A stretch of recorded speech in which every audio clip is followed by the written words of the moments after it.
economics. The main objective of this theme is to highlight the importance of forests in the global economy. वने केवळ लाकूड किंवा कच्चा माल देत नाहीत, तर ती शेती, स्वच्छ पाणी, रोजगाराच्या संधी आणि शाश्वत विकासासाठी निसर्गाधारित उपाय उपलब्ध करून देतात. यावर या संकल्पनेत भर देण्यात आला आहे.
वनाच्या माध्यमातून देशाच्या अर्थव्यवस्थेला भक्कम करणारे अर्थकारण वन विभाग, महाराष्ट्र शासन.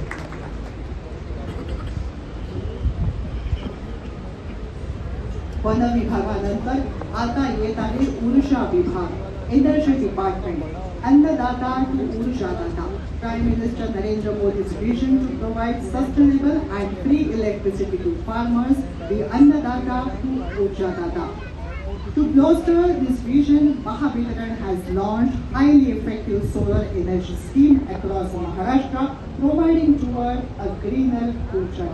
माननीय मुख्यमंत्री महोदय आणि माननीय ऊर्जा मंत्री महोदय यांच्या मार्गदर्शनाखाली मागील त्याला सौर कृषी पंप आणि मुख्यमंत्री सौर कृषी वाहिनी योजना 2.0 वेगाने राबवली जात आहे. या योजनांमुळे राज्यातला शेतकरी आणि घरगुती ग्राहक विजेच्या बाबतीत स्वयंपूर्ण आणि स्वावलंबी होत आहे.